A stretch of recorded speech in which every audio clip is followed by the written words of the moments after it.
Le vrombissement des moteurs de l'Airbus A320 berçait les passagers dans une torpeur familière. Le vol AF7492, en provenance de Nice et à destination de Paris, survolait les Alpes, traversant un ciel d'un bleu limpide. Parmi l'équipage, Sophie Vernet, 32 ans, chef de cabine expérimentée, vérifiait méticuleusement la cabine lors de son service de routine. Elle revenait d'une semaine de formation intensive sur les nouvelles procédures d'urgence à bord, l'esprit encore saturé d'informations et de protocoles. Ses cheveux châtains coupés au carré, strictement attachés en chignon réglementaire, encadraient un visage aux traits fins, marqué par une détermination tranquille que seuls les professionnels du transport aérien développent au fil des années. Soudain, un bruit sourd attira son attention.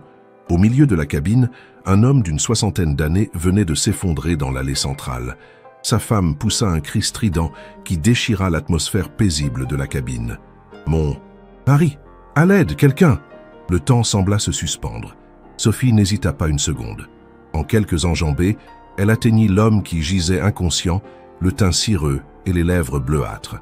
Son instinct professionnel prit immédiatement le dessus sur la fatigue qui l'habitait quelques instants plus tôt. « Je suis le chef de cabine », annonça-t-elle d'une voix calme mais autoritaire, écartant délicatement la femme en pleurs. « Laissez-moi de l'espace, s'il vous plaît. » Elle s'agenouilla. Près de l'homme, posa 2 doigts sur sa carotide. Le pouls était faible, irrégulier, sa respiration presque imperceptible. Possible crise cardiaque, diagnostiqua-t-elle immédiatement. Y a-t-il un médecin à bord? Lança-t-elle aux passagers qui s'étaient agglutinés autour de la scène, mêlant curiosité et inquiétude. Si cette histoire vous plaît jusqu'ici, n'hésitez pas à laisser un j'aime pour m'encourager à continuer. Et dites-moi en commentaire, avez-vous déjà été témoin d'une situation d'urgence dans un avion ou un lieu public? Comment avez-vous réagi? Une autre hôtesse de l'air fendit la foule, un défibrillateur à la main et une trousse de premier secours sous le bras. « J'ai prévenu le commandant », dit-elle, le visage tendu par l'anxiété. « Il demande s'il faut contacter un service médical au sol. »« Oui, immédiatement », répondit Sophie, tout en positionnant l'homme sur le dos. « Dis au commandant que nous avons un homme d'environ 60 ans en arrêt cardio-respiratoire probable. Je vais commencer la réanimation. Qu'il contacte le service médical et demande qu'une équipe soit prête à l'atterrissage. » Ses gestes étaient précis, méthodiques, comme si elle avait fait cela des centaines de fois, ce qui était le cas lors des entraînements rigoureux que toutes les hôtesses de l'air devaient suivre régulièrement. Elle déboutonna rapidement la chemise de l'homme, révélant un torse pâle marqué par une cicatrice verticale. « Il a déjà subi une opération cardiaque », nota-t-elle. Pendant qu'elle préparait le défibrillateur, une voix s'éleva derrière elle. « Je suis infirmier. » Un jeune homme au regard vif se fraya un chemin jusqu'à elle. « Thomas Legrand.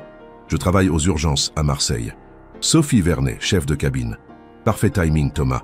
Je m'occupe du défibrillateur. Vous prenez le relais pour le massage cardiaque ?» Sans attendre sa réponse, elle plaça les Basset Safety électrodes sur le torse de l'homme pendant que Thomas se positionnait pour débuter les compressions thoraciques. Le défibrillateur émit un bip aigu tandis qu'il analysait le rythme cardiaque. « Écartez-vous », ordonna Sophie. Le corps de l'homme se souleva légèrement sous l'effet du choc électrique. Sophie vérifia à nouveau le pouls. Rien. « Reprenez le massage », dit-elle à Thomas, qui s'exécuta immédiatement, appuyant rythmiquement sur le sternum du patient. Les minutes s'étiraient, interminables. Les passagers observèrent la scène dans un silence religieux, seulement ponctué par les encouragements que Sophie adressait à Thomas et les bips réguliers du défibrillateur. Après 2 nouveaux chocs et près de 10 minutes de réanimation, un faible battement reprit sous les doigts de Sophie. « On a un pouls !» annonça-t-elle soulagée. Sa collègue revint vers eux. « Le commandant a déclaré une urgence médicale. Nous allons atterrir à Lyon dans 15 minutes. Une équipe médicale nous attend. » Sophie hocha la tête, sans quitter des yeux son patient dont l'état restait critique mais stable. La femme de l'homme s'approcha timidement, les yeux rougis par les larmes. « Merci », murmura-t-elle. « Mon mari, Bernard, il a déjà eu 2 infarctus. Les médecins lui avaient interdit de voyager, mais il a insisté pour assister au mariage de notre petite fille. Vous connaissez ses antécédents médicaux? Ses traitements ?» demanda Sophie, tout en surveillant les constantes du patient. « Oui, il prend des anticoagulants, un bêta-bloquant et... » La femme fouilla nerveusement dans son sac à main avant d'en sortir une petite boîte à pilules qu'elle tendit à Sophie. « Tout est là. Je garde toujours une copie de ces ordonnances avec moi. Vous avez très bien fait, la rassura Sophie. Ces informations seront précieuses pour l'équipe médicale qui va le prendre en charge. L'avion amorça sa descente vers Lyon. Sophie sentit la pression changer dans ses oreilles, tandis que l'altitude diminuait. Rapidement, elle restait concentrée sur Bernard, vérifiant régulièrement son pouls et sa respiration, prête à intervenir au moindre signe de complication. Lorsque l'appareil toucha enfin le sol, Sophie ressentit un soulagement intense. Les 15 minutes d'approche et d'atterrissage lui avaient paru une éternité. L'avion roula rapidement jusqu'à une position isolée sur le tarmac où une ambulance et une équipe médicale attendaient déjà. « Merci pour votre aide », dit-elle à Thomas qui se relevait, les jambes engourdies après être resté si longtemps agenouillé. « Vous avez été parfait. C'est vous qui avez tout géré », répondit-il avec un sourire fatigué. « Je n'ai fait que suivre vos instructions. » Les portes de l'avion s'ouvrirent et l'équipe médicale monta à bord. Sophie leur transmit rapidement toutes les informations nécessaires, l'heure présumée du malaise, les gestes effectués, les médicaments habituels du patient, les antécédents communiqués par sa femme. Avec des gestes précis, les ambulanciers transférèrent Bernard sur une civière et l'évacuèrent de l'appareil. Sophie les suivit jusqu'à la sortie, répondant aux dernières questions du médecin urgentiste. Alors qu'elle s'apprêtait à regagner sa place pour superviser la suite du vol, elle remarqua une silhouette imposante qui se tenait à l'écart, observant la scène avec attention. Un homme d'une 50aine d'années, en uniforme sombre, s'approcha d'elle. « Mademoiselle Vernet ?» demanda-t-il d'une voix grave. Surprise qu'il connaisse son nom, Sophie acquiesça. « Commandant Philippe Dussault, SAMU de Lyon », se présenta-t-il en lui tendant une main ferme. « J'ai assisté à toute la scène depuis la radio de bord. Votre intervention était remarquable. »« Je n'ai fait que mon travail », répondit-elle modestement. « Justement, » continua-t-il avec un léger sourire, « j'aimerais vous parler. Pourriez-vous me suivre un instant ?» Intriguée, Sophie jeta un regard vers l'intérieur de l'avion où les autres passagers attendaient patiemment la reprise du vol. « Je dois rester à bord. Nous devons poursuivre vers Paris. »« Ne vous inquiétez pas pour ça, » la rassura le commandant. « J'ai déjà parlé avec votre commandant de bord. Il est d'accord pour que vous débarquiez ici. Une remplaçante est déjà en route pour prendre votre service. Ce que j'ai à vous proposer ne peut pas attendre. » Avant que Sophie ne puisse répondre, un bruit assourdissant attira son attention. Sur le tarmac, à quelques centaines de mètres, les pales d'un hélicoptère rouge et blanc commençaient à tourner, soulevant un tourbillon de poussière. « C'est notre transport », expliqua le commandant en pointant l'appareil du doigt. « Si vous acceptez de m'écouter, bien sûr. » Sophie hésita un instant, partagée entre la curiosité et l'incompréhension. Que pouvait bien lui vouloir ce commandant du SAMU? Et pourquoi cette mise en scène avec un hélicoptère? De quoi s'agit-il exactement? Demanda-t-elle, soudain méfiante. D'une proposition qui pourrait changer votre vie, répondit-il avec un sérieux qui ne laissait aucune place au doute. Nous recherchons quelqu'un avec exactement vos compétences et votre sang-froid. Ce que vous avez fait aujourd'hui dans cet avion n'est pas commun, mademoiselle Vernet. Peu de professionnels auraient réagi avec autant d'efficacité dans un environnement aussi contraignant. Sophie le dévisagea, cherchant à comprendre où il voulait en venir. « Vous m'offrez un poste ?»« Mieux que ça, affirma-t-il. Une opportunité, le genre qui ne se présente qu'une fois dans une vie. » L'hélicoptère rugissait maintenant, prêt au décollage. Le commandant lui fit signe de le suivre. Après une dernière hésitation, Sophie emboîta le pas à cet homme mystérieux, ignorant encore que cette décision allait bouleverser le cours de son existence. Ils traversèrent le tarmac rapidement, penchés en avant pour résister au souffle puissant des pales. En s'approchant d'eux, l'appareil, Sophie distingua le logo du SAMU sur la carlingue, ainsi que l'inscription Dragon 69, l'indicatif des hélicoptères de la sécurité civile basés à Lyon. Un homme en combinaison de vol leur fit signe de monter. Le commandant aida Sophie à grimper à bord avant de s'installer à côté d'elle. À peine eurent-ils bouclé leur ceinture que l'appareil s'éleva dans les airs, laissant derrière lui l'aéroport de Lyon-Saint-Exupéry. « Où allons-nous » cria Sophie pour couvrir le bruit des moteurs. Le commandant lui tendit un casque avec micro intégré. « Mettez ceci, ce sera plus facile pour discuter. » Une fois le casque ajusté, la voix du commandant résonna clairement dans ses oreilles. « Nous nous rendons à notre base opérationnelle, à environ 20 minutes de vol. C'est là que je pourrai vous expliquer en détail ce que nous proposons. » Sophie observa le paysage défiler sous l'appareil, l'autoroute, puis les premières collines verdoyantes qui annonçaient le massif central. Son Esprit bouillonnait de questions, mais quelque chose dans l'attitude du commandant lui suggérait d'attendre qu'il soit arrivé à destination. Après un vol qui lui parut interminable, malgré sa courte durée, l'hélicoptère amorça sa descente vers ce qui ressemblait à une base militaire.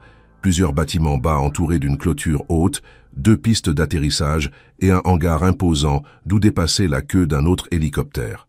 Bienvenue au centre d'entraînement et d'intervention. Aéroporté, annonça le commandant alors que l'appareil se posait en douceur sur une aire de stationnement. CEIA pour les intimes, un endroit que peu de gens connaissent. Et pour cause, nos activités sont classifiées défense. Sophie fronça les sourcils. Je ne comprends pas, je suis hôtesse de l'air, pas militaire. C'est justement ce qui nous intéresse chez vous, répondit-il en détachant sa ceinture. Venez, le reste de l'équipe nous attend. Ils descendirent de l'hélicoptère et se dirigèrent vers un bâtiment moderne aux larges baies vitrées. À l'intérieur, plusieurs personnes en uniforme s'affairaient autour d'écrans de contrôle et de cartes. L'endroit ressemblait à un centre de commandement d'opération. Le commandant la guida jusqu'à une salle de réunion isolée où 3 personnes les attendaient. 2 hommes et une femme, tous vêtus de l'uniforme sombre qu'arborait également le commandant. Je vous présente le colonel Martinez, responsable des opérations, commença le commandant en désignant un homme au visage buriné et aux cheveux grisonnants. Le capitaine Legrand, médecin-chef de notre unité. Le deuxième homme, plus jeune, lui adressa un signe de tête. Et le lieutenant Marie Dubois, notre spécialiste en logistique et coordination. Sophie les salua, de plus en plus intriguée par cette mise en scène qui semblait tout droit sortie d'un film d'espionnage. « Asseyez-vous, je vous en prie », l'invita le colonel Martinez, d'une voix où perçait un léger accent du Sud. « Le commandant Dussault vous a-t-il expliqué pourquoi vous êtes ici ?»« Pas encore », intervint le commandant. « J'attendais que nous soyons tous réunis. »« Parfait. » Le colonel se tourna vers Sophie. « Mademoiselle Vernet, ce que vous allez entendre maintenant est strictement confidentiel. Avant de poursuivre, je dois m'assurer que vous êtes disposé à garder le secret sur cette conversation, quelle que soit votre décision finale. » Sophie acquiesça lentement, sa curiosité atteignant son paroxysme. « Vous avez ma parole. » « Bien. » Le colonel ouvrit un dossier posé devant lui. « Nous dirigeons une unité spéciale mixte, composée à la fois de personnel militaire et civil. Notre mission, intervenir dans des situations d'urgence médicale dans des environnements extrêmes ou hostiles, là où les services de secours traditionnels ne peuvent pas accéder ou seraient mis en danger. » Il fit glisser vers elle une série de photographies. Un hélicoptère se posant sur ce qui semblait être un navire en pleine tempête, une équipe médicale opérant dans ce qui ressemblait à des ruines après un tremblement de terre, des hommes en combinaison de protection intervenant près d'un site industriel en flammes. « Nous sommes une unité d'élite, » poursuivit-il, « formée pour sauver des vies dans les conditions les plus difficiles imaginables. Et nous recherchons de nouveaux éléments pour renforcer notre équipe. » Le capitaine Legrand prit la parole à son tour. « Ce que vous avez fait dans cet avion aujourd'hui, sauver la vie d'un homme avec des moyens limités, dans un espace confiné, sous pression et sans assistance médicale immédiate, c'est exactement le type de compétences dont nous avons besoin. »« Comment êtes-vous au courant ?» s'étonna Sophie. « Tout s'est passé si vite. »« Le commandant de bord nous a contactés dès le début de l'incident, » expliqua le lieutenant Dubois. « Nous suivons tous les cas d'urgence médicale en vol au-dessus du territoire français. C'est l'une de nos missions annexes, analyser ces interventions pour améliorer les protocoles.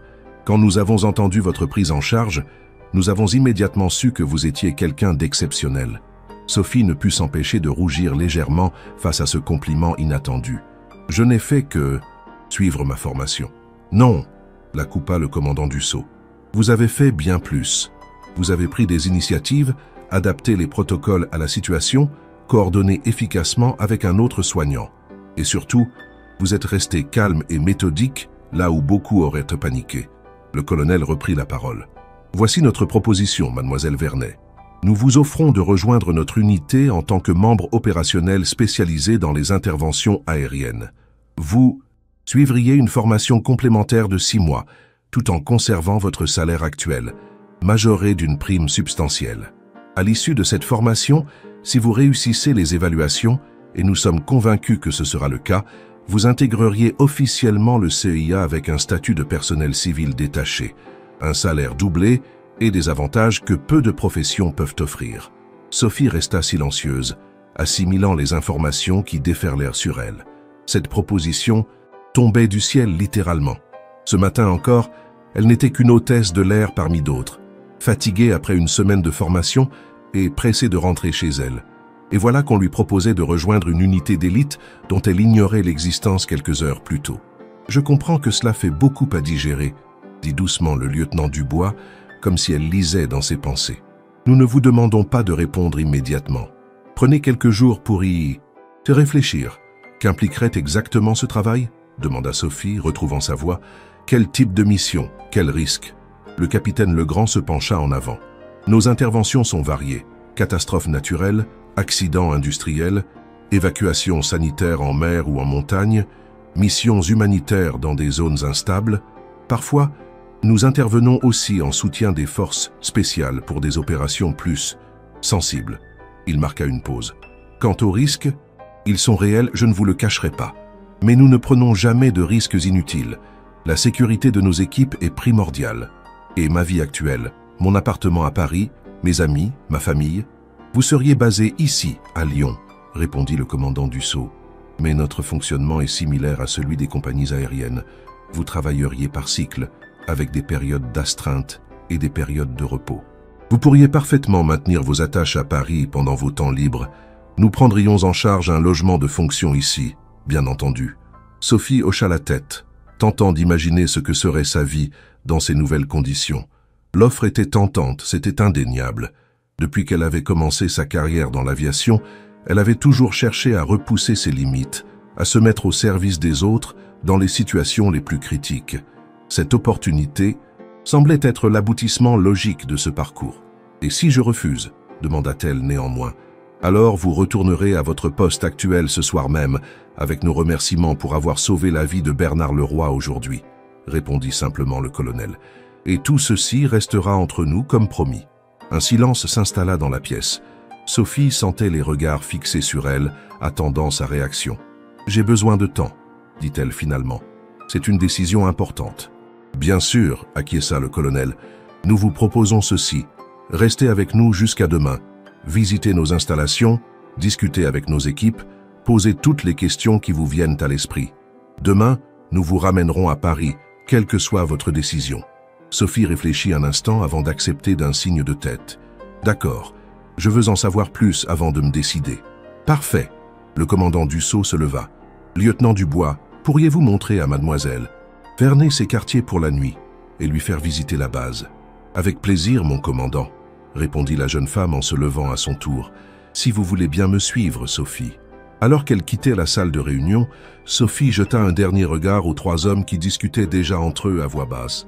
Dans quel monde étrange venait-elle de mettre les pieds? Et surtout, était-elle prête à y plonger complètement?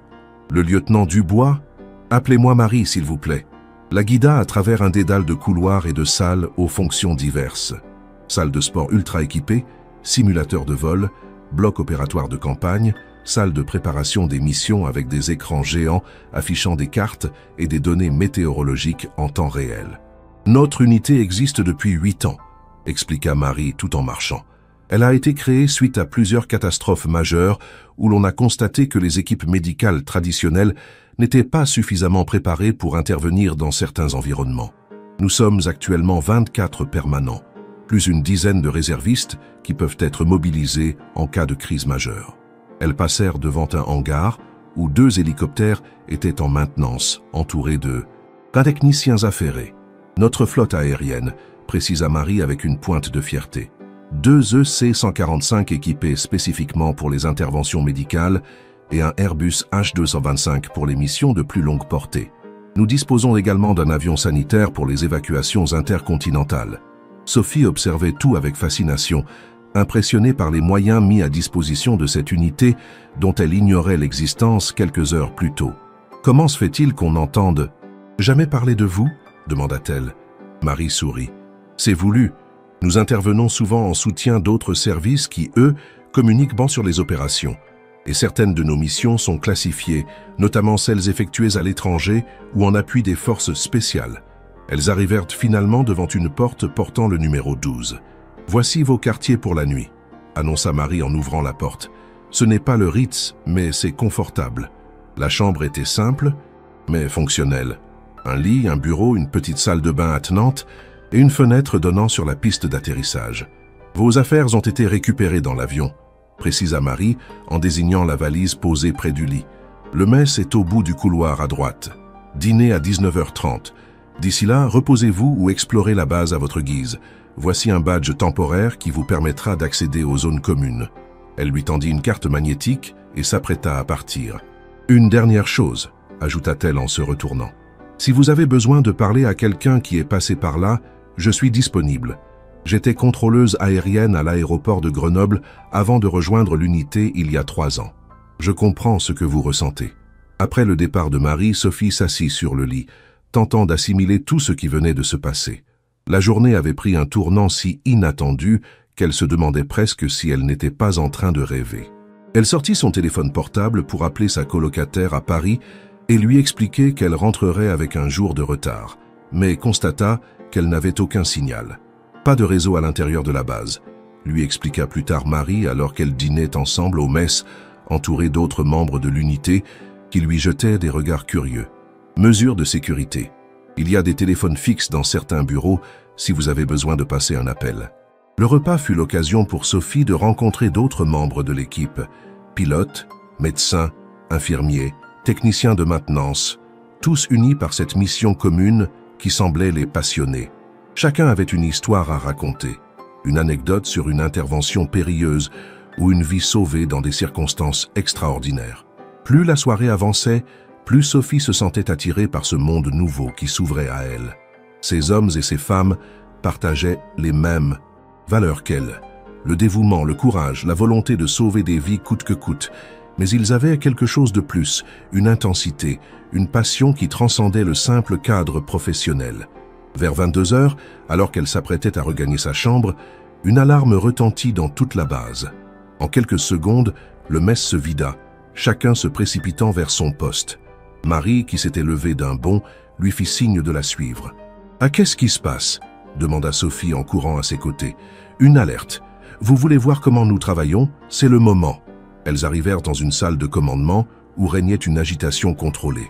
Le colonel Martinez se tenait debout devant un écran géant, affichant une carte maritime. « Situation ?» demanda-t-il au technicien posté devant les communications. « Cargo battant pavillon libérien, au large de Marseille. Incendie à bord, un membre d'équipage grièvement. Brûlé. La mer est trop agitée pour une évacuation par vedette. Ils demandent une intervention héliportée. » Le colonel se tourna vers le capitaine Legrand. « Temps estimé avant détérioration critique du patient ?» D'après les informations transmises, brûlures au second et troisième degré sur 30% du corps, principalement thorax et membres supérieurs. État stable pour l'instant, mais risque de choc hypovolémique dans les prochaines heures. Il faut l'évacuer rapidement. Distance, 120 km. Au sud de Marseille, temps de vol estimé, 40 minutes dans ces conditions météo. Le colonel prit sa décision en quelques secondes. Équipe Alpha, préparez-vous au décollage. Médecins, infirmiers, 2 techniciens d'intervention, lieutenant Dubois, vous coordonnez depuis la base. Décollage dans 10 minutes.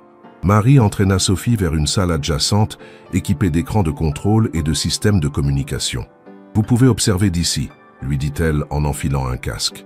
Vous verrez, toute l'opération en temps réel. Sophie s'installa à côté d'elle, fascinée par l'efficacité et la rapidité avec laquelle l'équipe se mobilisait. Sur un écran, elle pouvait voir l'équipe médicale enfiler des combinaisons spéciales avant de monter dans l'hélicoptère qui ronronnait déjà sur la piste. « Dragon 69 à base, paré au décollage », grésilla une voix dans les haut-parleurs. « Base à Dragon 69, vous avez le feu vert », répondit Marie. « Conditions météo en dégradation sur zone, vent de force 6, mer agitée, plafond nuageux à 800 mètres. Reçu base, décollage immédiat. » Sur l'écran extérieur, Sophie vit l'hélicoptère s'élever dans la nuit, ses feux de position clignotant dans l'obscurité avant qu'ils ne disparaissent vers le sud. Pendant les 40 minutes qui suivirent, elle assista à une coordination parfaite entre l'équipe au sol et celle en vol. Marie jonglait entre les communications avec l'hélicoptère, le navire en détresse, les autorités maritimes et l'hôpital qui se préparait à recevoir le blessé. Puis vint le moment critique, l'approche de l'hélicoptère vers le cargo secoué par les vagues. Sur la caméra embarquée, Sophie pouvait voir le pont du navire tanguer dangereusement, tandis que l'appareil tentait de maintenir une position stable au-dessus. « Conditions difficiles », annonça le pilote. « Visibilité réduite, vent instable. Je vais devoir me poser entre deux rafales. »« Prenez votre temps », répondit calmement Marie. « Sécurité avant tout. » Après plusieurs minutes de tension palpable, l'hélicoptère réussit à se stabiliser suffisamment pour permettre au treuil de descendre l'équipe médicale sur le pont du cargo. Sophie retint son souffle en voyant les deux hommes ballottés par le vent avant d'atterrir en sécurité. La suite de l'opération se déroula avec une précision remarquable. Prise en charge du blessé, stabilisation de son état, installation dans une civière spéciale, remontée à bord de l'hélicoptère, tout cela en moins de 20 minutes. Dragon 69A. Base patient à bord, stable. Retour à Marseille. Atterrissage prévu à l'hôpital Nord dans 35 minutes. Reçu Dragon 69. L'équipe médicale est prête à vous accueillir. Lorsque l'opération fut terminée et que l'équipe confirma le transfert réussi du patient à l'hôpital, Marie ôta son casque et se tourna vers Sophie avec un sourire fatigué mais satisfait. « Voilà ce que nous faisons », dit-elle simplement, « tous les jours, dans des conditions souvent bien pires que celle-ci. » Sophie resta silencieuse un moment, impressionnée par ce qu'elle venait de voir. « C'est incroyable », murmura-t-elle finalement. « Ça l'est », confirma Marie. « Et c'est pourquoi nous avons besoin de personnes comme vous, des personnes capables de garder leur sang-froid dans n'importe quelle situation, de prendre des décisions rapides et de ne jamais abandonner un patient, quelles que soient les circonstances. » De retour dans sa chambre, Sophie ne parvint pas à trouver le sommeil immédiatement. Son esprit bouillonnait d'images et d'émotions contradictoires.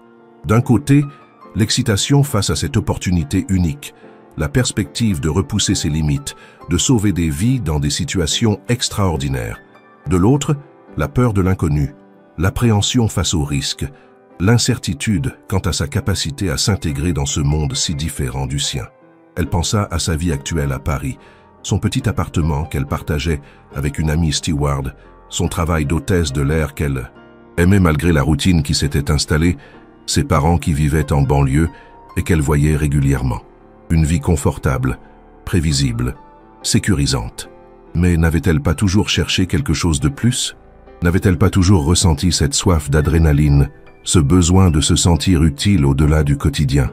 Les situations d'urgence en vol, celles où chaque seconde comptait, où la vie d'un passager ne tenait qu'à un fil, n'était-elle pas celle qui lui donnait le sentiment d'être vraiment à sa place? Le lendemain matin, après une nuit agitée, sa décision était prise. Elle rejoignit le colonel et son équipe dans la salle de réunion, le cœur battant, mais l'esprit clair. « Alors, mademoiselle Vernet ?» demanda le colonel sans préambule. « Quelle est votre réponse ?» Sophie prit une profonde inspiration avant de répondre d'une voix assurée. « J'accepte votre proposition. Je veux rejoindre l'unité. » Un sourire éclaira le visage du commandant Dussault. « Excellent choix, vous ne le regretterez pas. »« Bienvenue parmi nous », ajouta le capitaine Legrand en lui tendant la main. « Votre formation commencera lundi prochain. D'ici là, vous aurez le temps de mettre vos affaires en ordre à Paris. »« Une dernière chose, » intervint le colonel. « À partir de maintenant, vous êtes soumise au secret défense concernant nos activités. Vous ne pourrez parler de votre travail qu'en termes généraux, même à vos proches. » Sophie acquiesça, comprenant les implications de son engagement. « Je saurai rester discrète. » 2 heures plus tard, elle embarquait dans un petit avion de liaison qui la ramenait à Paris. Alors que l'appareil prenait de l'altitude, elle observa la base qui rapetissait sous ses yeux jusqu'à n'être plus qu'un point dans le paysage. Sa vie venait de prendre un tournant radical et elle se sentait étrangement sereine face à ce futur inconnu qui s'ouvrait devant elle. Le lundi suivant, comme convenu, Sophie se présenta à la base du CEIA, sa valise à la main et l'esprit rempli d'un mélange d'appréhension et d'excitation. Les adieux à Paris avaient été plus difficiles qu'elle ne l'avait anticipé. Sa colocataire avait pleuré. Ses parents s'étaient remontrés inquiets face à ce changement soudain de carrière dont elle ne pouvait leur expliquer tous les détails. Mais elle était déterminée. Marie l'accueillit à l'entrée de la base avec un sourire chaleureux. « Prête pour le grand saut ? Aussi prête qu'on peut l'être quand on plonge dans l'inconnu, » répondit Sophie en lui rendant son sourire. « Ne vous inquiétez pas, la formation est intense, mais personne ne vous jettera dans le grand bain avant que vous ne soyez parfaitement préparé. » Elle la conduisit vers un bâtiment que Sophie n'avait pas visité lors de son premier passage, le centre de formation. À l'intérieur, une dizaine de personnes attendaient déjà, hommes et femmes de tous âges, certains en uniforme, d'autres en civil, comme elle. « Votre promotion », expliqua Marie. « Vous êtes 12 nouvelles recrues à commencer aujourd'hui. Certains viennent des services médicaux d'urgence, d'autres de l'armée ou de la sécurité civile. Et vous apportez votre expertise aérienne. » Le commandant Dussault fit son entrée, accompagné d'un homme que Sophie n'avait pas encore rencontré. Grand, athlétique, le crâne rasé et le regard perçant. « Mesdames et messieurs, » commença le commandant, « bienvenue au centre d'entraînement et d'intervention aéroportée. Je vous présente le Major Rivière, responsable de votre formation. Pendant les 6 prochains mois, il sera à la fois votre mentor, votre instructeur, et je dois vous prévenir, parfois votre pire cauchemar. » Un murmure nerveux parcourut le groupe, tandis que le major balayait l'assemblée d'un regard évaluateur. « La formation que vous allez suivre est l'une des plus exigeantes qui existent dans le domaine des secours d'urgence, » poursuivit le commandant. « Elle vous poussera jusqu'à vos limites physiques et mentales. Certains d'entre vous n'iront pas jusqu'au bout, et c'est normal. Notre travail n'est pas fait pour tout le monde. » Il marqua une pause avant de conclure. Mais ceux qui réussiront rejoindront une unité d'élite dont les membres partagent une mission commune, sauver des vies là où personne d'autre ne peut. Intervenir, c'est la tâche la plus difficile, mais aussi la plus gratifiante qui soit. Je vous souhaite à tous bonne chance. Sur ces mots, il quitta la salle, laissant la place au Major Rivière qui s'avança d'un pas décidé. « Bien, dit-il d'une voix forte qui n'admettait aucune réplique. À partir de maintenant, oubliez tout ce que vous pensiez savoir sur votre métier. Ici, vous allez tout réapprendre depuis le début, mais dans des conditions que vous n'avez jamais imaginées. » Il fit signe à un assistant qui distribua à chacun un épais classeur et une clé USB. « Voici votre programme de formation. Première semaine, évaluation de vos capacités actuelles et remise à niveau théorique. Ensuite, nous entrerons dans le vif du sujet. La journée se poursuivit par une série de tests. Évaluation médicale complète, tests de conditions physiques, questionnaires techniques pour mesurer leurs connaissances dans leurs domaines respectifs. Sophie, malgré sa bonne forme, fut surprise par l'intensité des exercices et termina la journée épuisée mais satisfaite de ses performances. Les jours suivants confirmèrent les avertissements du major. La formation était d'une rigueur extrême. Lever à 5h30, course matinale de 10 km, puis alternance entre cours théoriques et exercices pratiques jusqu'au soir. Chaque aspect des secours d'urgence était revisité sous l'angle des conditions extrêmes. Comment gérer une crise médicale dans un hélicoptère en pleine turbulence? Comment maintenir la sécurité lors d'une évacuation dans un environnement hostile? Comment coordonner une équipe sous stress intense? Mais au-delà de l'aspect médical, la formation incluait également des modules que Sophie n'aurait jamais imaginé suivre. Survie en milieu hostile, technique de rappel héliporté, secourisme tactique inspiré des méthodes militaires, navigation et orientation, gestion du stress post-traumatique. « Pourquoi devons-nous apprendre tout ça ?» demanda un jour l'un. Des stagiaires, un infirmier urgentiste habitué aux services hospitaliers confortables. « Nous sommes des soignants, pas des commandos. Parce que dans notre unité, la frontière entre les deux est parfois très mince, » répondit le major sans se démonter. Imaginez que votre hélicoptère doive se poser en urgence en pleine montagne. Si vous ne savez pas comment survivre dans ces conditions, comment pourrez-vous prendre soin de vos patients? Au fil des semaines, le groupe initial se réduisit. 3 stagiaires abandonnèrent après le premier mois, ne supportant pas le rythme intensif. 2 autres furent recalés lors des évaluations intermédiaires, leur performance jugée insuffisante par l'équipe d'instructeurs. Sophie, elle, s'accrochait. Malgré la fatigue, malgré les moments de doute, elle sentait qu'elle avait trouvé sa place. Ses compétences d'hôtesse de l'air, sa connaissance des procédures d'urgence en vol, sa capacité naturelle à rester calme sous pression, lui permettaient de s'adapter à la plupart des situations que les instructeurs imaginaient pour les tester. Elle se lia d'amitié avec 2 autres stagiaires, Karim, un ancien infirmier militaire reconverti dans le civil, et Mathilde, une jeune médecin qui avait quitté son poste dans un grand hôpital parisien pour rejoindre l'unité. Ensemble, ils formèrent un trio soudé, s'entraidant lors des exercices les plus difficiles et partageant leurs expériences lors des rares moments de détente. Le point culminant de la formation survint lors du 5e mois, un exercice grandeur nature simulant une catastrophe majeure. Les stagiaires furent réveillés en pleine nuit par une alarme stridente. Le major les attendait dans le hangar, le visage grave. « Situation de crise », annonça-t-il. « Crash d'un avion de ligne dans une région montagneuse isolée. Plusieurs survivants, accès routier coupé, conditions météo défavorables. Votre mission, établir un poste médical avancé et commencer les soins aux victimes avant. L'arrivée des renforts. Vous décollez dans 20 minutes. » Tout était simulé, bien sûr, mais avec un réalisme saisissant. Les hélicoptères les transportèrent vers un site d'entraînement dans les Alpes, aménagé pour ressembler à un lieu de crash. Des acteurs jouaient les victimes, maquillés pour simuler diverses blessures, certains programmés pour décompenser pendant la prise en charge, d'autres pour paniquer et compliquer le travail des soignants. Pendant 48 heures, sans interruption, Sophie et ses camarades durent gérer cette crise fictive avec des moyens limités, confrontés à des dilemmes éthiques, qui soigner en priorité quand les ressources manquent, des défis logistiques, comment évacuer les blessés graves sans hélicoptère disponible, et des conditions climatiques réellement difficiles. L'exercice se déroulait en plein hiver, à 1800 mètres d'altitude. À la fin de l'exercice, épuisés mais fiers, les 7 stagiaires restants furent ramenés à la base. Le débriefing dura plusieurs heures, chaque décision étant analysée, chaque erreur identifiée, chaque réussite saluée. « Vous vous en êtes bien sortis », conclut le major, plus souriant qu'à l'accoutumée. « Mieux que la promotion précédente, je dois l'admettre. Il vous reste encore 1 mois de formation, mais je peux d'ores et déjà vous dire que vous êtes sur la bonne voie pour intégrer l'unité. » Ce soir-là, Sophie s'écroula sur son lit, courbaturée, mais profondément satisfaite. Elle repensa au chemin parcouru depuis ce jour dans l'avion, où elle avait sauvé Bernard Leroy. Qui aurait pu imaginer que ce geste dicté par son devoir d'hôtesse de l'air la conduirait ici? Son téléphone vibra, indiquant un message. C'était Marie. « Félicitations pour l'exercice, le colonel est impressionné.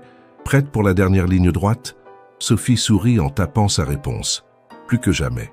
Le dernier mois de formation passa comme un éclair, entre spécialisation technique. Sophie choisit de se former à la coordination des évacuations aériennes de masse, sa passion de toujours, et préparation aux missions réelles. Puis vint le jour de la certification finale.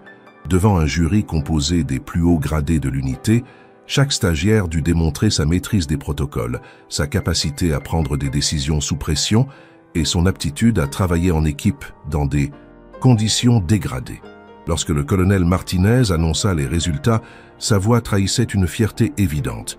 Pour la première fois depuis la création de notre unité, nous avons le plaisir d'intégrer 100% des stagiaires ayant terminé la formation. Félicitations à tous. Vous êtes officiellement membre du centre d'entraînement et d'intervention aéroporté. Une cérémonie sobre mais émouvante suivit, durant laquelle chaque nouveau membre reçut son badge officiel et son uniforme. Sophie, en Twin-City, enfilant pour la première fois la combinaison sombre frappée de l'écusson de l'unité, un caducée ailé sur fond bleu nuit, ressentit un mélange de fierté et d'humilité. « Comment vous sentez-vous » lui demanda le commandant du sceau en lui serrant la main. « Prête à commencer » répondit-elle avec assurance. « Parfait, parce que votre première mission officielle commence demain. » Le lendemain matin, Sophie se présenta au briefing avec une légère appréhension. Après 6 mois d'entraînement intensif, elle allait enfin mettre en pratique ses nouvelles compétences en situation réelle. « Mission d'évacuation sanitaire en milieu montagneux », annonça le commandant en déployant une carte sur l'écran principal. Une équipe de scientifiques français menant des recherches glaciologiques au Népal a signalé un de leurs membres grièvement blessé. Chute dans une crevasse, traumatisme crânien et suspicion de fracture de la colonne vertébrale. L'équipe a réussi à le remonter, mais il est maintenant dans un état critique. Altitude, 4800 mètres, accès routier inexistant, conditions météo difficiles avec neige et vent fort. Les autorités népalaises ont sollicité notre aide car leurs moyens d'intervention sont limités à cette altitude. Il désigna les membres de l'équipe, capitaine Legrand comme médecin-chef de mission, lieutenant Karim Ben Ali pour l'assistance médicale et il fit une pause avant de poursuivre. Vernet comme coordinatrice d'évacuation aérienne pour sa première mission. Opérationnelle. Sophie sentit son cœur s'accélérer. Sa première mission serait donc dans l'Himalaya, à près de 5000 mètres d'altitude, pour évacuer un blessé grave dans des conditions extrêmes. Un baptême du feu qui s'annonçait particulièrement intense. Nous partirons dans 2 heures par avion militaire jusqu'à Katmandou, poursuivit le commandant. De là, nous utiliserons un hélicoptère spécialement équipé pour les vols en haute altitude. Toute l'opération est coordonnée avec les autorités népalaises. Des questions. Sophie leva la main. Quelles sont les contraintes spécifiques liées à l'altitude pour l'évacuation? Excellente question, approuva le commandant. À près de 5000 mètres, l'air est raréfié, ce qui réduit considérablement les performances de l'hélicoptère. Sa capacité de charge est diminuée, son autonomie également. Le patient devra être mis sous oxygène durant toute l'évacuation pour compenser les effets de l'altitude sur son état déjà critique. Vous-même devrez prendre des précautions contre le mal aigu des montagnes, bien que la mission soit prévue pour durer moins de 24 heures. Sophie hocha la tête, assimilant ces informations cruciales. Sa formation incluait des modules sur les interventions en haute montagne, mais la réalité s'annonçait bien plus complexe que les exercices. 8 heures plus tard, après un vol long mais sans encombre, l'équipe atterrissait à Katmandou où les attendait un hélicoptère Airbus H125, spécifiquement conçu pour les opérations en haute altitude.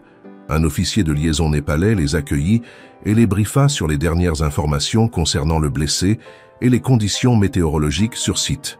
L'état du patient s'est dégradé, annonça-t-il gravement. Il présente des signes d'hémorragie intracrânienne et a perdu connaissance il y a 2 heures. Ses compagnons maintiennent une surveillance constante, mais leurs moyens médicaux sont très limités. Nous devons partir immédiatement, décida le capitaine, Legrand après avoir consulté les données médicales transmises par l'équipe sur site. Chaque minute compte. Ils embarquèrent rapidement dans l'hélicoptère, chacun concentré sur sa mission. Sophie, en tant que coordinatrice d'évacuation aérienne, devait gérer les communications avec l'équipe au sol, planifier les phases d'approche et d'extraction et assurer la sécurité de l'opération en lien avec le pilote. Le vol vers le camp de base des scientifiques dura près d'1 heure. L'hélicoptère, luttant contre des vents violents qui balayaient des flancs de l'Himalaya. À mesure qu'il s'élevait, le paysage devenait de plus en plus spectaculaire et hostile. D'immenses montagnes enneigées se dressaient de toutes parts, leurs sommets disparaissant dans les nuages. Au sol, des glaciers millénaires s'étiraient, comme des fleuves gelés, zébrés de crevasses bleues inquiétantes. « Camp de base en visuel », annonça finalement le pilote, pointant du doigt un petit groupe de tentes oranges, installé sur un plateau rocheux entouré de neige. Sophie activa sa radio. « Dragon international à camp de base.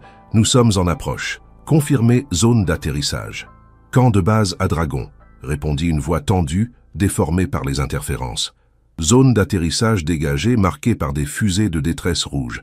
Le patient est prêt pour l'évacuation. »« Reçu. Temps d'approche estimé. 3 minutes. » Elle se tourna vers le pilote. « Conditions pour l'atterrissage ? » « Délicate, mais faisable, » répondit-il, les yeux rivés sur les instruments. « Le vent est fort mais régulier, ce qui est plutôt favorable. La zone semble suffisamment dégagée. Par contre, la densité de l'air à cette altitude réduit considérablement notre marge de manœuvre. Il faudra être rapide lors du chargement. » Sophie transmit ces informations au capitaine Legrand et à Karim, qui préparaient déjà leur matériel médical. Dès que nous posons, vous avez 15 minutes maximum pour stabiliser le patient et le charger à bord. Au-delà, nous risquons d'avoir des problèmes de carburant pour le retour.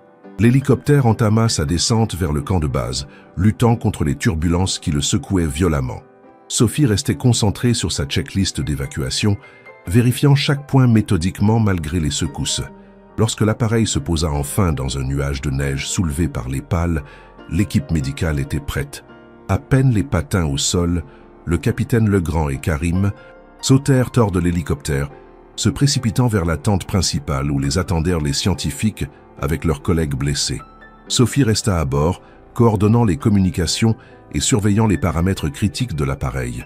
Le pilote maintenait les moteurs en marche, prêt à décoller dès que nécessaire. 10 minutes plus tard, qui semblèrent une éternité, elle vit l'équipe médicale émerger de la tente, transportant une civière où était sanglé un homme immobile, déjà intubé et relié à plusieurs appareils de surveillance. Le capitaine Legrand, malgré le froid mordant, avait le front couvert de sueur, signe de l'intensité de son intervention. « État du patient ?» demanda Sophie dès qu'ils furent à portée de voix. « Critique mais stabilisé », répondit le capitaine en supervisant le chargement de la civière dans l'hélicoptère. « Hémorragie intracrânienne confirmée. fracture de 3 vertèbres cervicales, hypothermie sévère. Il a besoin d'une intervention neurochirurgicale. D'urgence! Sophie acquiesça, déjà en communication avec la base à Katmandou, pour organiser la suite de l'évacuation. J'ai contacté l'hôpital militaire. Une équipe chirurgicale nous attend. Temps de vol estimé, 50 minutes. Dès que le patient fut sécurisé à bord et que l'équipe médicale confirma être prête, Sophie donna le signal au pilote. Décollage immédiat. L'hélicoptère s'éleva péniblement dans l'air raréfié, son moteur hurlant sous l'effort.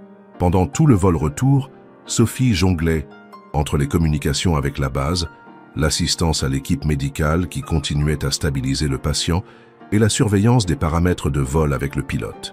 Altitude de croisière atteinte, annonça ce dernier après quelques minutes de montée. Mais nous consommons plus de carburant que prévu à cause du vent de face. Option? Demanda Sophie, immédiatement en alerte. Soit nous tentons d'atteindre directement Katmandou avec un risque de réserve critique, soit nous nous posons au point de ravitaillement d'urgence à Lukla. Sophie analysa rapidement la situation, pesant le risque de retard pour le patient contre celui d'une panne sèche en plein vol. Capitaine, quel est votre avis médical? Le patient peut-il supporter un arrêt de 15 minutes pour ravitaillement? Le capitaine Legrand, sans quitter des yeux les constantes vitales du blessé, réfléchit un instant. Son état est précaire, mais stable. Je préfère un léger retard à un risque de ne pas arriver du tout. Décision prise, confirma Sophie au pilote. Cap sur Lukla pour ravitaillement rapide. Le détour leur fit perdre près de 20 minutes précieuses, mais l'escale fut menée avec une efficacité remarquable. À peine posée sur la petite piste népalaise, une équipe au sol était déjà prête avec des bidons de carburant. Pendant que le ravitaillement s'effectuait, l'équipe médicale profita de cette pause pour renforcer la stabilisation du patient. Prêt pour la dernière étape, annonça Sophie dès que tout fut sécurisé. Décollage immédiat pour Katmandou. Lorsqu'ils atterrirent finalement à l'hôpital militaire de Katmandou, une équipe chirurgicale complète les attendait. Le transfert du patient fut effectué en moins de 3 minutes, chaque geste coordonné avec précision. Le neurochirurgien de garde leur adressa un signe de tête respectueux avant de disparaître vers le bloc opératoire, emportant avec lui leur patient dont la vie ne tenait qu'à un fil. « Et maintenant ?» demanda Sophie au capitaine Legrand alors qu'ils observaient les portes du bloc se refermer. « Maintenant, nous attendons, » répondit-il simplement, « et nous faisons notre débriefing. » L'opération dura plus de 6 heures. Pendant ce temps, l'équipe du CEIA rédigea son rapport de mission, organisa leur retour en France et resta en contact permanent avec la base à Lyon pour les tenir informés de la situation. Finalement, peu avant leur départ, le chirurgien vint leur annoncer la nouvelle. L'opération était un succès. Le patient resterait dans un état critique pendant plusieurs jours, mais ses chances de survie étaient désormais excellentes. Sans votre intervention, il serait mort dans les heures qui suivaient, conclut le médecin népalais. Vous avez fait un travail remarquable. Dans l'avion qui les ramenait en France, Sophie sentit une fatigue intense l'envahir, mélange d'épuisement physique après la tension de la mission et de soulagement face à son issue positive. Sa première intervention s'était soldée par un succès, malgré les conditions extrêmes et les complications rencontrées. « Alors, cette première mission ?» lui demanda le capitaine Legrand, s'installant dans le siège voisin. « Intense », répondit-elle après un moment de réflexion. « Effrayante par moments, mais aussi incroyablement gratifiante. » « Bienvenue dans l'unité, sourit-il. C'est toujours comme ça. Et tu sais quoi? On ne s'en lasse jamais. Cette première mission marqua le début d'une nouvelle vie pour Sophie. Au cours des mois qui suivirent, elle participa à des dizaines d'interventions, chacune unique et présentant ses propres défis. Évacuation sanitaire dans des zones montagneuses inaccessibles, assistance médicale lors de catastrophes naturelles, coordination des secours lors d'accidents aériens. À chaque mission, elle apprenait, s'adaptait, perfectionnait ses compétences. Ce qui avait commencé comme un saut dans l'inconnu était devenu une vocation, une passion qui donnait un sens profond à son existence. Un an jour pour jour après son arrivée au CIA, Sophie fut convoquée dans le bureau du colonel Martinez. Inquiète, ses convocations individuelles étaient rares et souvent liées à des situations particulières. Elle se présenta à l'heure dite, l'esprit empli de questions. « Entrez, Vernet », l'accueillit le colonel lorsqu'elle frappa à sa porte. « Asseyez-vous, je vous en prie. » Dans le bureau se trouvait également le commandant Dussault et, à sa grande surprise, un homme en costume civil qu'elle n'avait jamais vu auparavant. Sophie, commença le colonel, permettez-moi de vous présenter Monsieur le Roi, Bernard le Roi. Le nom lui sembla vaguement familier, mais elle ne parvenait pas à le replacer immédiatement. L'homme se leva et lui tendit la main avec un sourire chaleureux. « Nous nous sommes déjà rencontrés, dit-il, bien que je n'ai pas eu l'occasion de vous remercier correctement à l'époque. J'étais, disons, indisposé. » Soudain, tout s'éclaira dans l'esprit de Sophie. « L'avion. Vous êtes l'homme que j'ai réanimé dans l'avion. » « En effet, confirma Bernard le Roi avec émotion. « Vous m'avez sauvé la vie ce jour-là. Les médecins m'ont dit que sans votre intervention rapide et efficace, je n'aurais eu aucune chance. » Sophie sentit une vague de chaleur l'envahir. Il était rare qu'elle puisse revoir des passagers secourus dans des circonstances aussi dramatiques, encore plus rare qu'ils viennent la remercier en personne. « J'ai mis du temps à vous retrouver, » poursuivit Bernard. « L'hôpital n'a pas pu me donner votre nom pour des raisons de confidentialité, mais j'ai finalement réussi à remonter jusqu'au commandant Dussault, qui m'a appris que vous aviez rejoint son unité. Monsieur le Roi souhaitait absolument vous rencontrer, » expliqua le colonel. Et nous avons pensé que cette rencontre coïnciderait parfaitement avec votre évaluation annuelle. « Mon évaluation ?» répéta Sophie, surprise. « Oui, » confirma le commandant Dussault. « Vous avez maintenant complété votre première année au sein de l'unité. C'est le moment de faire le point sur votre parcours et vos perspectives d'évolution. » Le colonel ouvrit un dossier posé devant lui. « Vos états de service sont exemplaires, Vernet. 27 missions accomplies avec succès, des évaluations positives de tous vos supérieurs et même des lettres de remerciement de plusieurs organismes avec lesquels nous avons collaboré. » Sophie rougit légèrement sous ces éloges, peu habituée à recevoir des compliments aussi directs. « En reconnaissance de vos performances exceptionnelles, » poursuivit le colonel, « nous avons décidé de vous promouvoir au grade de lieutenant et de vous confier la responsabilité d'une équipe d'intervention aérienne. Vous serez désormais chef d'équipe avec 3 personnes sous vos ordres. » La nouvelle la laissa sans voix. Une promotion aussi rapide était rare dans l'unité, où l'ancienneté jouait habituellement un rôle important dans l'attribution des responsabilités. « Je ne sais pas quoi dire, » balbutia-t-elle finalement. « Dites simplement oui, » sourit le commandant. « Vous avez largement mérité cette promotion, et nous avons besoin de personnes comme vous à des postes de responsabilité. Dans ce cas, oui, merci pour votre confiance. » Bernard le Roi, qui avait assisté à l'échange avec un sourire bienveillant, intervint à nouveau. « Quand le commandant Dussault m'a raconté votre parcours depuis ce jour dans l'avion, j'ai été profondément ému. Non seulement vous m'avez sauvé la vie, mais vous avez ensuite choisi de consacrer la vôtre à sauver celle des autres, dans les conditions les plus difficiles. » Il sortit de sa poche une petite boîte qu'il lui tendit. « C'est pourquoi je tenais à vous offrir ceci, en témoignage de ma gratitude éternelle. » Intriguée, Sophie ouvrit la boîte.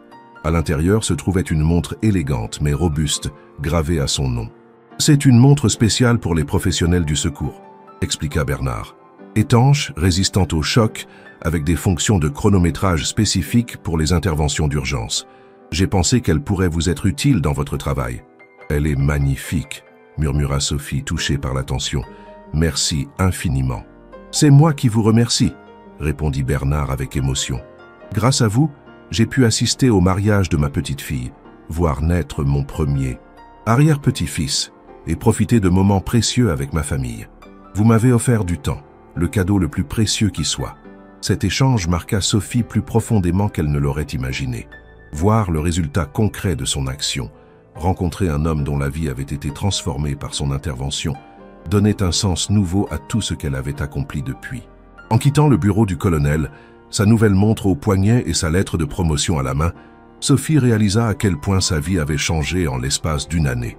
Ce qui avait commencé comme un vol de routine entre Nice et Paris s'était transformé en une aventure extraordinaire qui continuait de se déployer devant elle.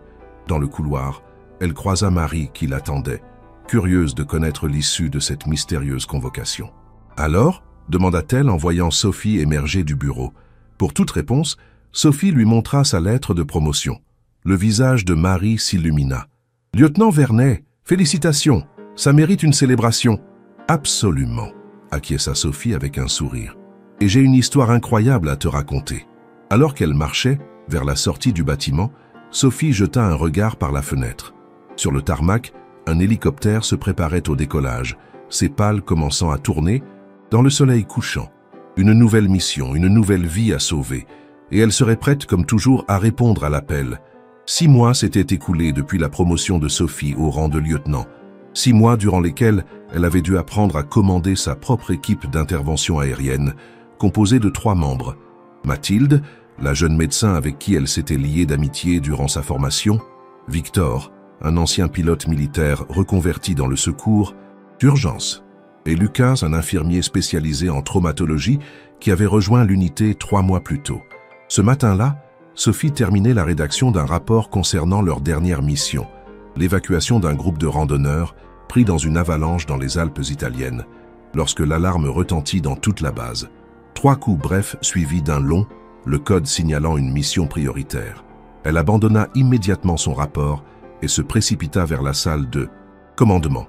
En chemin, elle croisa Lucas qui courait dans la même direction. « Tu sais ce qui se passe ?» lui demanda-t-elle. « Aucune idée, » répondit-il, « mais ça a l'air sérieux. » Le colonel est arrivé en pleine nuit et s'est enfermé dans son bureau avec le commandant.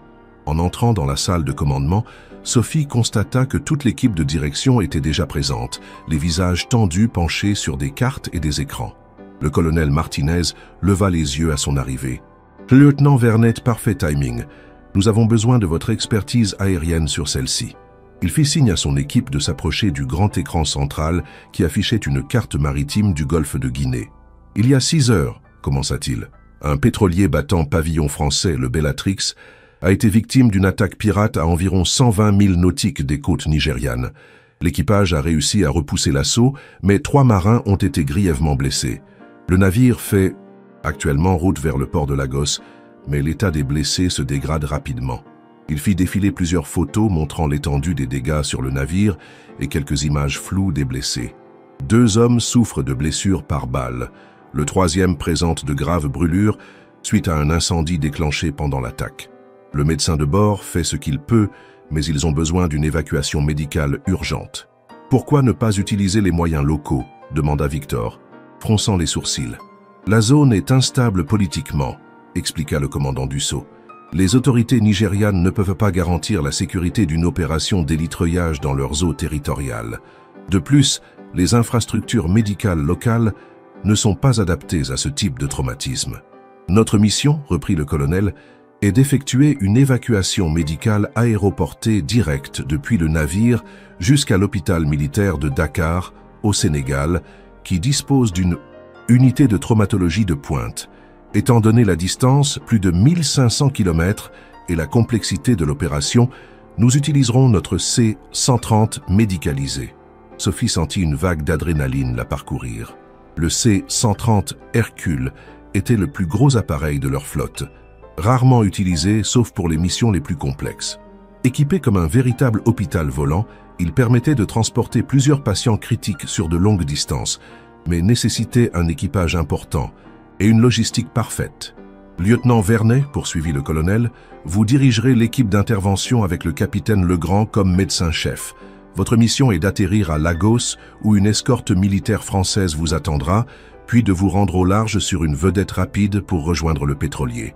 Vous stabiliserez les blessés sur place avant de les transférer à terre et de les rapatrier par avion vers Dakar. Il marqua une pause, son regard s'assombrissant légèrement. Un dernier point, et non des moindres. Nous avons des informations indiquant que les pirates pourraient tenter une seconde attaque. Le navire est actuellement escorté par une frégate de la Marine nationale, mais la menace reste réelle. Vous opérerez donc en environnement potentiellement hostile.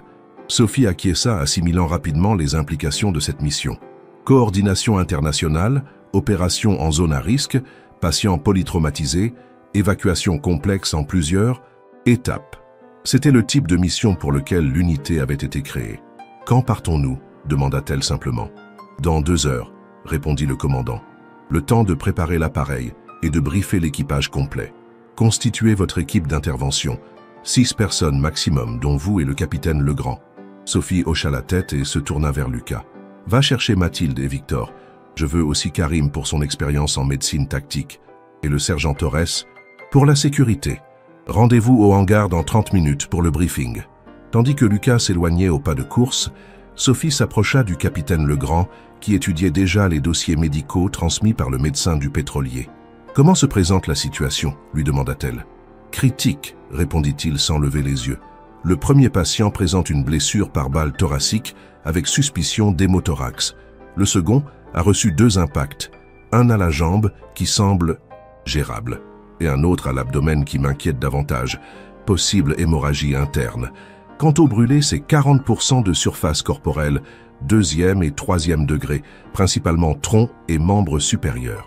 Il releva finalement la tête, son regard croisant celui de Sophie.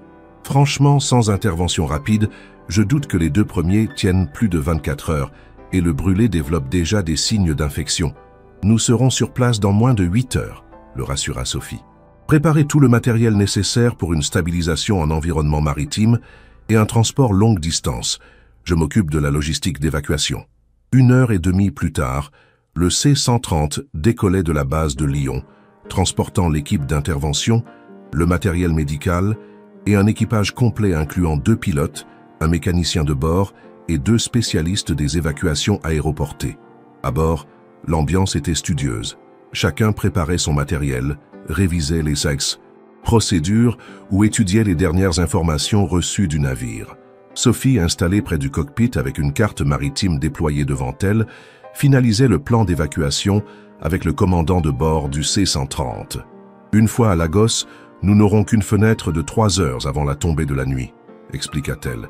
La vedette rapide nous emmènera jusqu'au pétrolier en 40 minutes environ. Je veux que l'avion soit prêt à décoller dès notre retour au port. Compris, acquiesça le commandant. Nous maintiendrons l'appareil en état de départ immédiat. Qu'en est-il du plan de vol vers Dakar? Déjà approuvé par les autorités sénégalaises. L'hôpital militaire est prévenu. Ils auront 3 équipes chirurgicales prêtes à notre arrivée.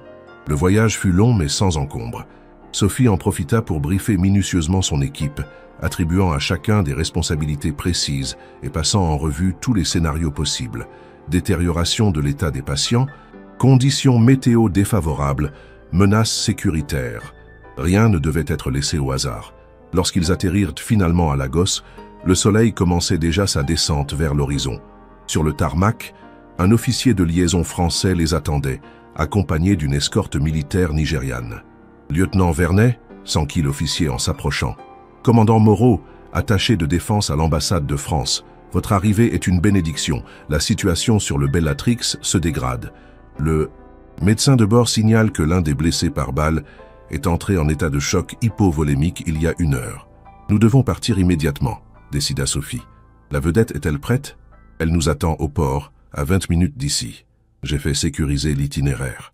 Le trajet jusqu'au port se fit dans une tension palpable, l'équipe silencieuse dans les véhicules blindés qui fendèrent la circulation chaotique de Lagos. Sophie observait par la fenêtre le paysage urbain qui défilait. Gratte-ciels ultramodernes côtoyant des quartiers défavorisés, richesse ostentatoire et pauvreté extrême se mélangeant dans cette mégalopole africaine en pleine expansion. Au port, la vedette promise s'avéra être un patrouilleur rapide de la marine française, équipé d'un armement défensif et d'une équipe de protection. Le capitaine les accueillit avec une efficacité toute militaire. « Nous sommes prêts à appareiller, lieutenant. Le Bellatrix se trouve à 22 000 nautiques, soit environ 40 minutes de trajet à pleine vitesse. La frégate Aconite assure sa protection et nous a ouvert un couloir sécurisé. L'embarquement fut rapide, chaque membre de l'équipe transportant sa part de l'imposant matériel médical. Dès que tout fut arrimé, la vedette s'élança vers le large, fendant les vagues avec puissance. Debout sur le pont, agrippée à une rambarde pour résister aux embardées du navire, Sophie scrutait l'horizon à la recherche du pétrolier. À ses côtés, le capitaine Legrand vérifiait une dernière fois le contenu des sacs médicaux. « Vous avez déjà fait une intervention sur un pétrolier ?» lui demanda-t-il, haussant la voix pour couvrir le rugissement des moteurs et le claquement des vagues contre la coque. « Jamais sur un navire attaqué, » admit Sophie. « Mais j'ai participé à 2 évacuations médicales en mer durant ma formation. Et vous ? Une fois au large de la Somalie. Mais c'était plus simple, un appendicite aigu, pas des blessures par balle. » La radio grésilla soudain. « Vedette épervier à équipe médicale. Nous avons un visuel sur le Bellatrix. Était à 10 minutes. » Sophie se redressa et aperçut au loin la silhouette massive du pétrolier, et juste à côté, la forme élancée de la frégate militaire. À mesure qu'ils approchaient, les détails devenaient plus visibles. Les traces de l'attaque sur la coque du navire marchand, les marins postés en surveillance et sur le pont principal, une équipe qui se préparait déjà à les accueillir. « Préparez-vous », ordonna Sophie à son équipe. « Mathilde et Karim, vous suivez immédiatement le capitaine Legrand vers les blessés. Victor, tu supervises le transfert du matériel. Lucas, tu prépares la zone d'évacuation sur le pont. Sergent Torres, vous assurez. Notre sécurité. » L'accostage fut délicat dans la houle, mais les marins expérimentés de la vedette réussirent à stabiliser suffisamment leur embarcation pour permettre à l'équipe de grimper à bord du pétrolier via une échelle de corde. Le capitaine du Bellatrix, un homme au visage marqué par des décennies en mer, les accueillit avec un soulagement évident. « Dieu merci, vous êtes là. Suivez-moi, les blessés sont dans l'infirmerie de bord. » Tandis qu'ils traversaient le dédale de coursives métalliques, il leur expliqua brièvement la situation. L'attaque avait eu lieu à l'aube, menée par 2 embarcations rapides, transportant une douzaine d'hommes lourdement armés. L'équipage avait réussi à repousser l'assaut grâce aux lances à incendie et à quelques armes de défense. Mais pas avant que les pirates n'aient réussi à monter à bord et à blesser 3 membres d'équipage. « Le plus jeune s'est interposé pour me protéger », confia le capitaine, la voix légèrement brisée par l'émotion. C'est lui qui a pris les 2 balles. À peine 22 ans, l'infirmerie du navire, convertie en salle de soins d'urgence de fortune, était exiguë et surchauffée. Le médecin de bord, visiblement épuisé après des heures de lutte pour maintenir ses patients en vie, se leva d'un bond à leur entrée. « Enfin, souffla-t-il, j'ai stabilisé comme j'ai pu, mais je suis à court de plasma et d'antalgiques puissants. » Le capitaine Legrand prit immédiatement les choses en main, examinant rapidement les 3 blessés allongés sur des couchettes étroites. Sophie observait la scène, évaluant la complexité de l'évacuation à venir. L'espace était confiné, les couloirs étroits, et les patients devraient être transportés sur plusieurs niveaux avant d'atteindre le pont. « Comment voulez-vous procéder ?» demanda-t-elle au médecin-chef. « Le patient avec l'hémorragie thoracique est le plus critique, » répondit-il après un examen approfondi. « Il a besoin d'un drainage pleural immédiat avant tout transport. Le blessé à l'abdomen est stabilisé pour l'instant grâce aux perfusions, mais son hémoglobine chute. Il faut l'évacuer rapidement. Quant au brûlé, ses constantes sont correctes, mais il souffre terriblement malgré la morphine. » Il se tourna vers Mathilde. « Docteur, préparez le matériel pour le drainage. Karim, prenez en charge le blessé abdominal. Pose d'une voie centrale et préparation au transport. Je m'occupe du brûlé. » Sophie hocha la tête et sortit de l'infirmerie pour organiser la suite des opérations. Dans le couloir, elle contacta Victor par radio. « Prépare 3 civières de transport avec harnais de sécurité sur le pont. Je veux aussi une zone abritée du vent pour la stabilisation finale avant embarquement sur la vedette. »« Déjà en cours, » répondit Victor.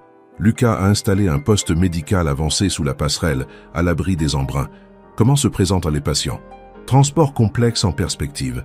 Le capitaine Legrand effectue un geste technique sur le plus critique avant déplacement. Prévoit un transfert dans, disons, 20 minutes. Elle retourna à l'infirmerie où l'équipe médicale s'activait avec une efficacité remarquable malgré l'espace restreint. Le capitaine Legrand, concentré sur sa tâche, venait d'insérer un drain thoracique dans le thorax du premier marin, permettant l'évacuation du sang qui comprimait son poumon. Le soulagement fut immédiat. Les constantes du patient s'améliorèrent visiblement sur le moniteur portable. « On peut le déplacer maintenant », annonça le médecin en sécurisant le drain. Mais il faudra être extrêmement précautionneux. Les 30 minutes suivantes furent un ballet précis et chorégraphié.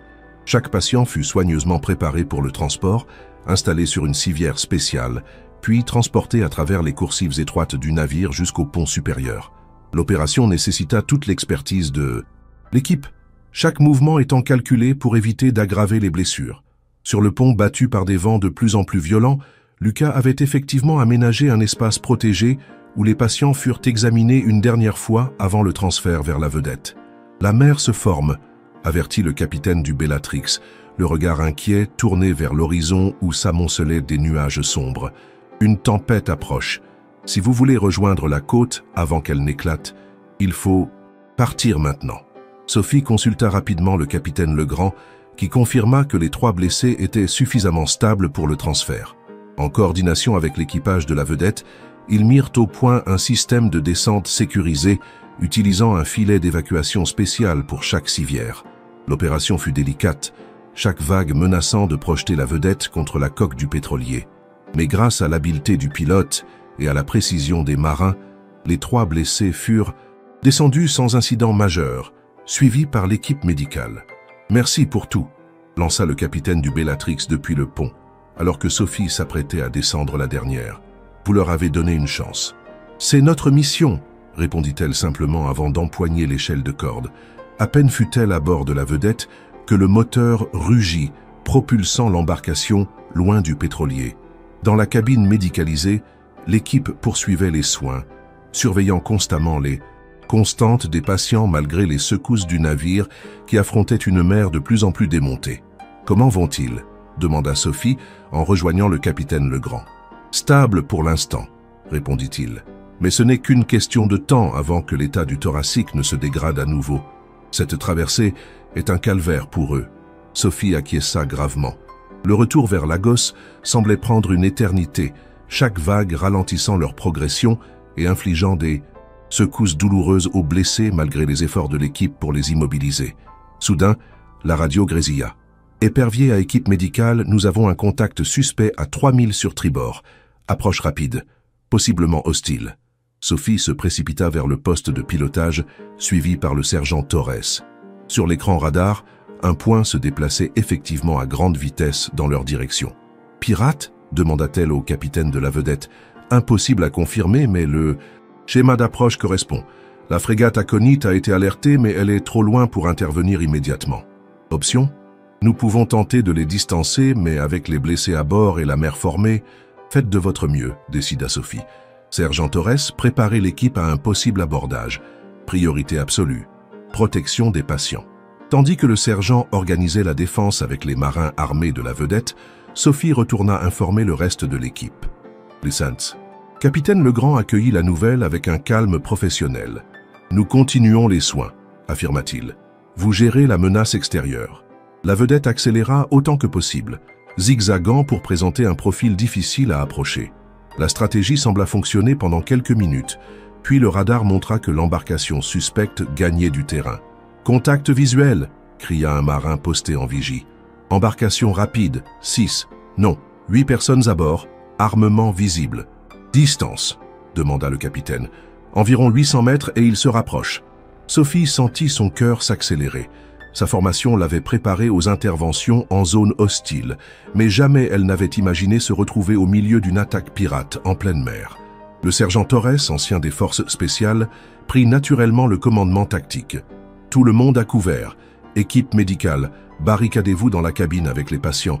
Nous allons les tenir à distance. Dehors, la situation s'intensifiait. L'embarcation pirate n'était plus qu'à quelques centaines de mètres, clairement visible maintenant.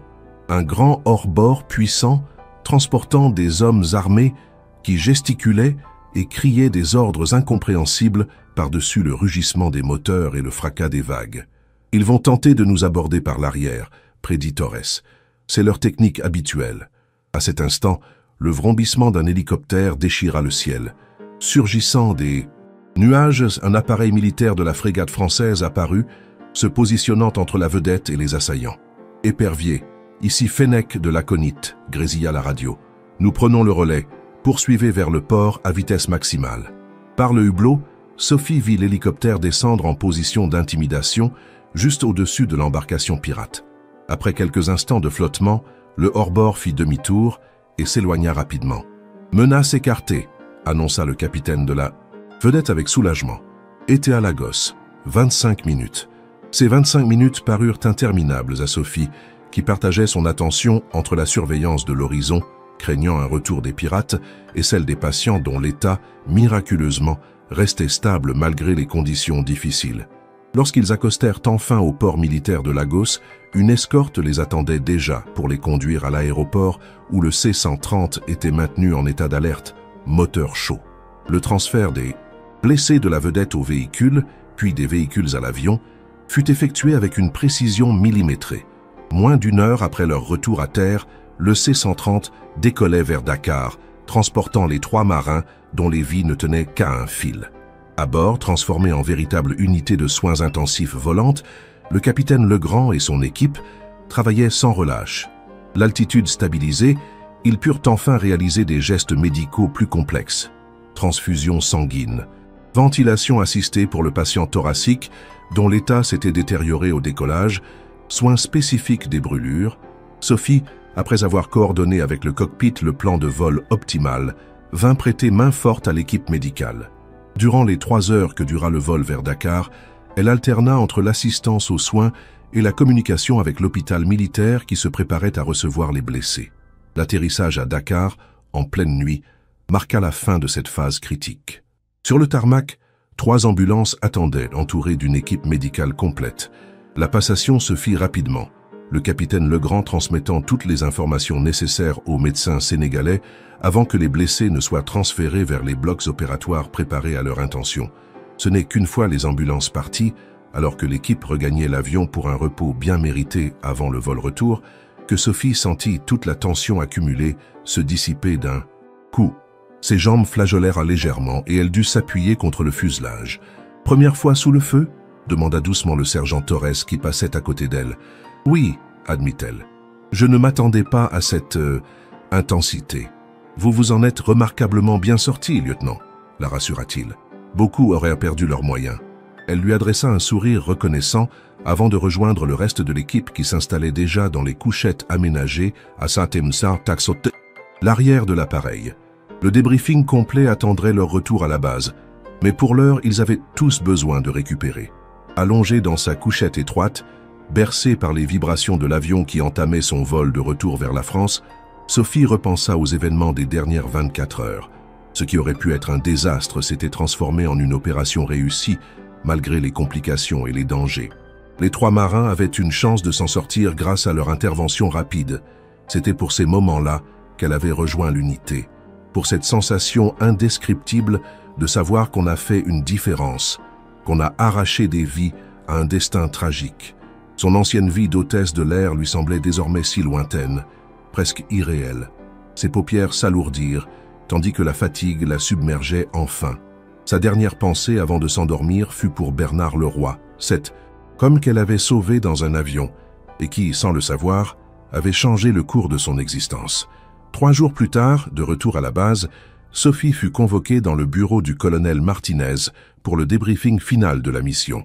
À sa surprise, elle y trouva non seulement le colonel et le commandant du sceau, mais également un homme en uniforme d'amiral qu'elle n'avait jamais vu. « Lieutenant Vernet », l'accueillit le colonel, « je vous présente l'amiral Fournier, commandant des opérations navales pour l'Atlantique Sud.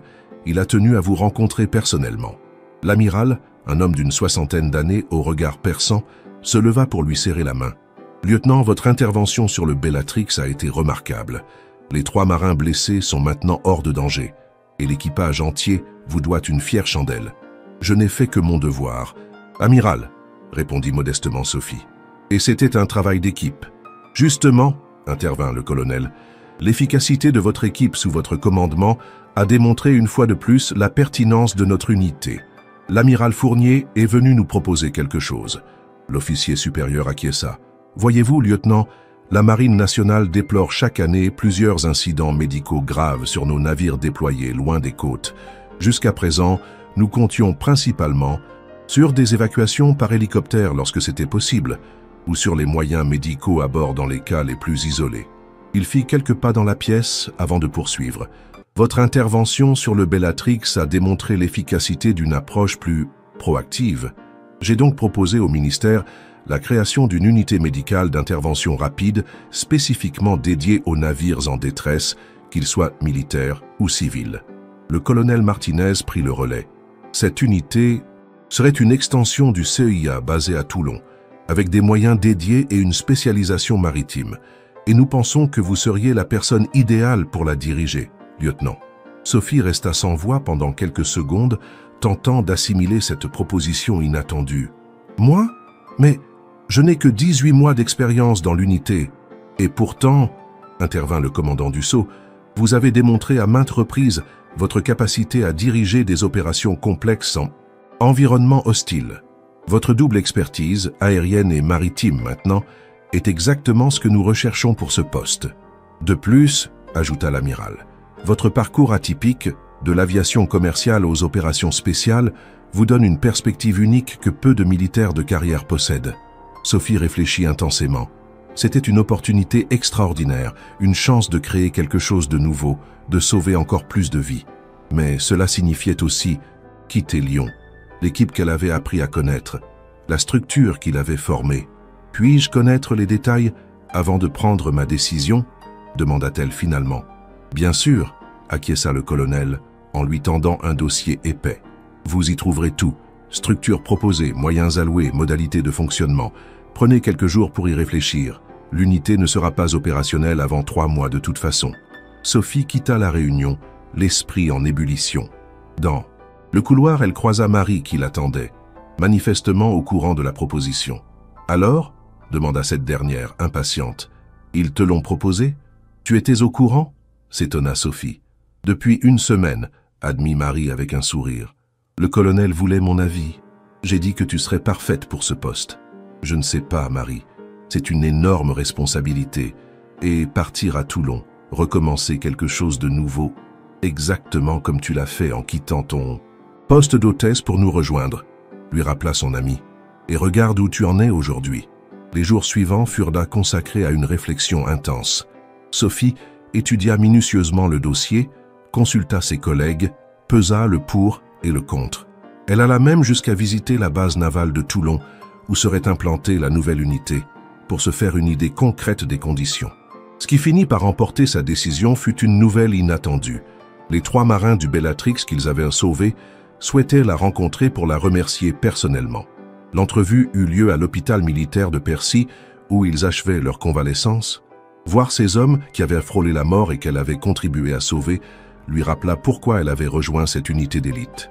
Le plus jeune, celui qui avait reçu 2 balles en protégeant son capitaine, lui serra la main avec une émotion palpable. « Sans vous, je ne serais plus là, » dit-il simplement. « Vous m'avez donné une seconde chance. » Ce soir-là, de retour à Lyon, Sophie prit sa décision.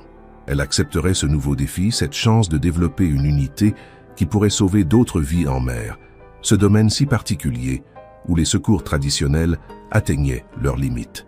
Lorsqu'elle annonça sa décision au colonel Martinez, celui-ci ne cacha pas sa satisfaction. « Je savais que vous accepteriez, lieutenant.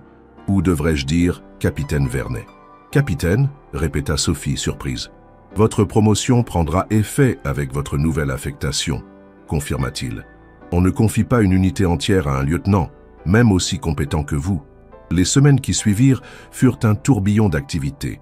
Formation spécifique aux opérations maritimes avancées, sélection de son équipe parmi les volontaires. Mathilde et Lucas décidèrent de la suivre à Toulon. Installation dans ses nouveaux quartiers sur la base navale. Puis vint le jour de l'inauguration officielle de la nouvelle unité, baptisée Groupe d'intervention médicale maritime, GIM. Sur le quai de la base navale de Toulon, devant les navires qui seraient désormais leur vecteur d'intervention, Sophie se tenait au garde-à-vous, tandis que l'amiral Fournier prononçait un discours soulignant l'importance de cette nouvelle capacité. Et c'est pourquoi je suis particulièrement fier de confier le commandement de cette unité pionnière au capitaine Sophie Vernet, dont le parcours exemplaire incarne parfaitement l'esprit d'innovation et de dévouement qui anime nos forces. Sous les applaudissements, Sophie s'avança pour recevoir officiellement son insigne de commandement. En regardant son équipe alignée devant elle, 12 hommes et femmes sélectionnés pour leurs compétences. Exceptionnelle, elle mesura le chemin parcouru depuis ce jour fatidique dans un avion de ligne, lorsqu'une simple hôtesse de l'air avait sauvé un passager en arrêt cardiaque. La vie prenait parfois des tournants inattendus, ouvrant des portes que l'on n'imaginait même pas. Son envol avait été inattendu, mais elle savait maintenant avec certitude qu'elle était exactement là où elle devait être. Dans le port militaire, un navire spécialement aménagé pour les interventions médicales attendait, prêt à prendre la mer dès qu'une alerte serait donnée. À son bord, un hélicoptère médicalisé était arrimé, symbole de cette double capacité d'intervention qui rendait l'unité unique. Alors que la cérémonie touchait à sa fin et que les invités se dispersaient vers le cocktail préparé pour l'occasion, Sophie s'approcha du bord du quai, contemplant la Méditerranée qui s'étendait à perte de vue. Quelque part au-delà de cet horizon, des vies attendaient peut-être déjà d'être sauvées, et elle serait prête, comme toujours, à répondre à l'appel. Si cette histoire vous a plu, n'hésitez pas à laisser un j'aime pour m'encourager. Et dites-moi en commentaire ce que vous avez pensé de l'aventure de Sophie, et si vous aimeriez lire une suite de ses missions au sein de cette unité d'élite.